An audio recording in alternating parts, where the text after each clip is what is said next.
Hi everyone, Amanda here from the Fruitport District Library with a new video series for you called First Chapter Friday, where I read the first chapter or section of a book.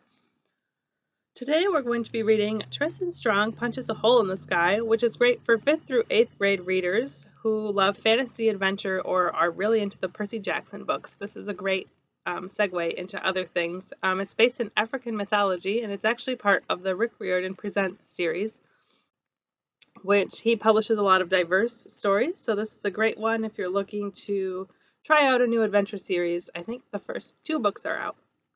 So I'm going to read the first section for you today. We're going to start in the first chapter, which is called The Car Ride. There was a rhythm in my fists.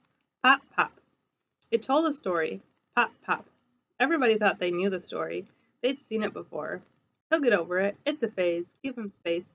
But they only knew fragments. They didn't want to hear the rest. Oh, you do? What if I told you I went to war over my dead best friend's glowing journal? Or that I battled monsters big and small, with powers I didn't know I had, with gods I didn't know existed?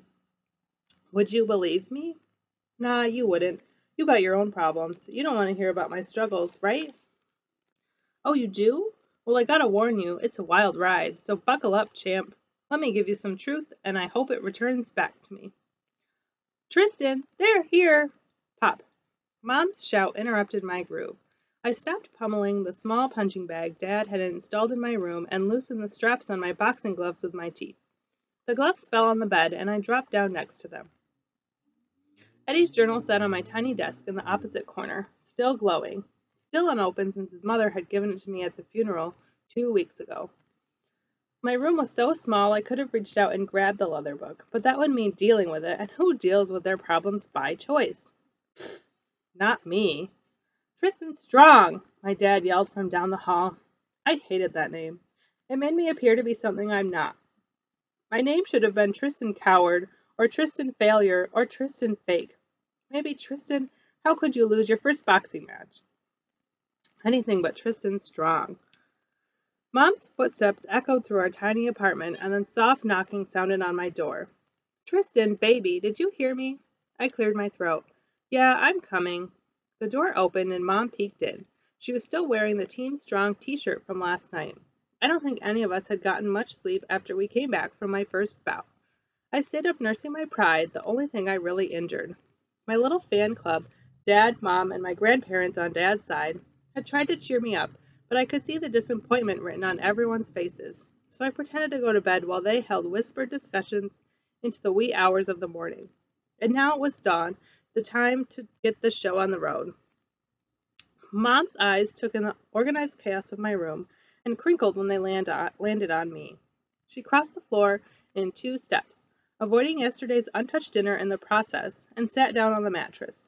It's only for a month, she said, not even play acting that she didn't know what was wrong. I know. It'll be good for you to get away. I know. She rubbed my head and then pulled me into a hug. The grief counselor said it would be good to get a change of scenery. Some fresh air, work around the farm, who knows? Maybe you'll find out you were meant to work the land. I shrugged. The only thing I was sure of was that I wasn't meant to be a boxer, despite what Dad and Granddad thought. I pulled free of Mom's hug, stood, grabbed my duffel bag, and headed out to start my month of exile. Aren't you forgetting something? Mom asked. I turned and she held Eddie's journal out to me. Her hand and wrist were bathed in the emerald green glow that was coming from the cover.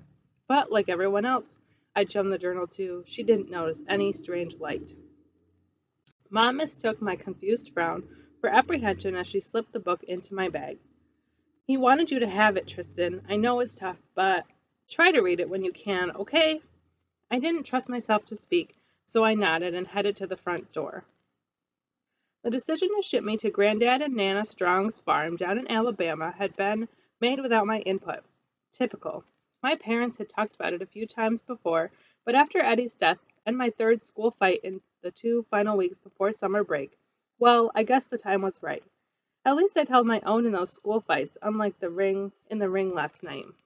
It was just my luck that my grandfather had been there to witness my humiliation.